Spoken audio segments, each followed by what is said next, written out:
In a kingdom where strength reigns supreme, the majestic Tiger King and his regal Cat Queen embody authority. But within their royal lives lies a distant emptiness that only true connection can fill. In the shadow of greatness, two small cats, filled with love and desperation, step into the throne room, yearning for acceptance in a world ruled by power.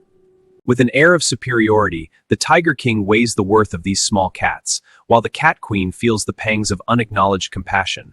Will kindness ever break through their armor? With hearts full of hope, they plead for recognition, their love shining brightly against the shadows of royalty.